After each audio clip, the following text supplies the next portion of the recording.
सोचिए, कभी आपने अपनी पूरी कमाई लगाकर जो कार खरीदी हो, जिससे आपकी यादें जुड़ी हो, जिसे आप दिल से चाहते हो, उसे एक दिन सरकार के एक फैसले की वजह से बेचना पड़े, वो भी रद्दी के दाम पर। जी हाँ, दिल्ली में एक ऐसा ही मामला सामने आया है।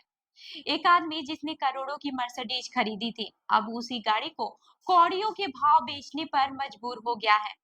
क्या है पूरा मामला, क्यों बदली सरकार की पॉलिसी और कैसे टूट गए लोगों के अरमान? चलिए जानते हैं पूरा मामला विस्तार से। नमस्कार, मैं हूँ रूबी सिंह और आप देख रहे हैं जयपुर एक्सप्लोर मैगजीन का डिजिटल प्लेटफॉर्म। दिल्ली में एक नई पॉलिसी लागू हो गई है जिसने लोगों के अरमान तोड़ दिए हैं। जी हाँ, 1 जुलाई से जो नया नियम आया है उसके मुताबिक अब 10 साल पुरानी डीजल और 15 साल पुरानी पेट्रोल गाड़ियों पर रोक लग गई है।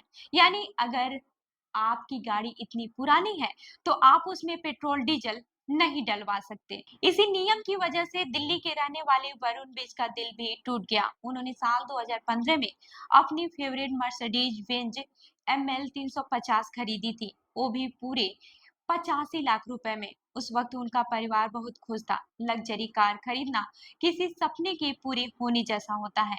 वरुण बताते हैं कि इस गाड़ी से उनकी कई यादें जुड़ी थी। पूरे 1.35 लाख किलोमीटर चला चुके थे वो इसे।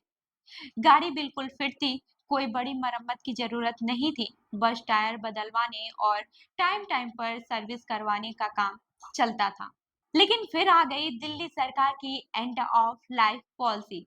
सरकारी कागजों में गाड़ी की उम्र पूरी हो गई थी। अब न तो उसमें पेट्रोल डीजल डलवाया जा सकता था और न ही सड़कों पर चलाया जा सकता था।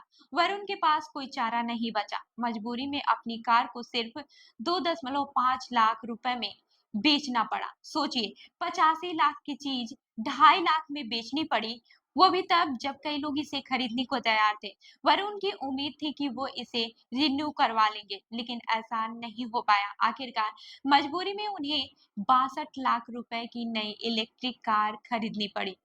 अब वो चाहते हैं कि कम से कम इस गाड़ी को 20 साल तक चला पाए, जब तक कोई नया सरकारी फरमान न आ जाए। अगर आपके पास भी पुरानी कार है तो जरा संभल जाइए। दिल्ली की हवा साफ करने के लिए सरकार सख्त कदम उठा रही है, लेकिन कहीं न कहीं इसका असर उन लोगों पर भी पड़ रहा है जिन्होंने अपनी मेहनत की कमाई से कार खरीदी थी। तो इस खबर पर क्या है आपकी राय, हमें कमेंट करके जरूर बताएं।